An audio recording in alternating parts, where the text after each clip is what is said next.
এক সময় রঙিন ফুল এবং লম্বা ঘাসে ভরা রৌদ্রোজ্জ্বল তৃণভূমিতে ম্যাক্স নামে একটি কৌতুকপূর্ণ কুকুরছানা এবং বেলা নামে একটি সুন্দর প্রজাপতি বাস করত। তারা ছিল ভালো বন্ধু, যদিও তারা খুব আলাদা ছিল। ম্যাক্স চারপাশে দৌড়াতে, তার লেজ নাড়াতে এবং মেঘের দিকে খুশিতে কেউ কেউ করতে পছন্দ করত। তার নরম বাদামি পশম এবং বড় ফ্লপি কান ছিল যা সে খেলার সাথে সাথে বাউন্স করে।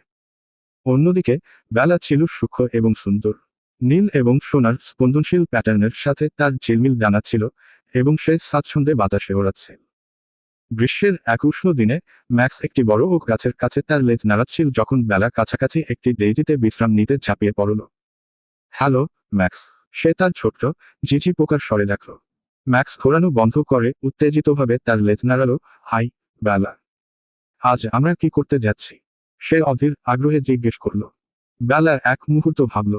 আমরা একটি অ্যাডভেঞ্চারে যাই এবং তৃণভূমি অন্বেষণ করব। দেখতে এবং আবিষ্কার করার মতো অনেক কিছু আছে সেখানে। ম্যাক্স সম্মতিতে খেউ খেউ করে এবং তারা চলে গেল। বেলা ম্যাক্সের মাথার ঠিক উপরে উড়ে গেল, লম্বা ঘাসের মধ্য দিয়ে তাকে পথ দেখালো। তারা একটি ঝলমলে স্রোত আবিষ্কার করেছিল যেখানে ম্যাক্স জলকে প্রতিরোধ করতে না পেরে ঝাঁপিয়ে পড়ল এবং চারদিকে জল ছড়িয়ে পড়ে যখন বেলা জলের পৃষ্ঠে সুন্দরভাবে নাচছে।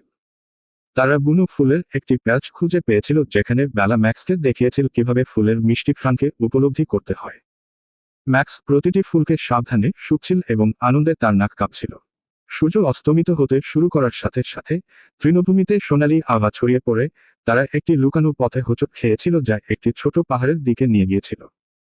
পাহাড়ের চূড়ায় সন্ধ্যার স্নিগ্ধ আলোয় গোটা তৃণভূমিকে তারা স্নান করতে দেখতে পায়। ম্যাক্স এবং বেলা একসাথে বসে দৃশ্য এবং শীতল বাতাস উপভোগ করছিল। বেলা, ম্যাক্স মৃদুস্বরে বলল, আমি খুব আনন্দিত যে আমরা বন্ধু।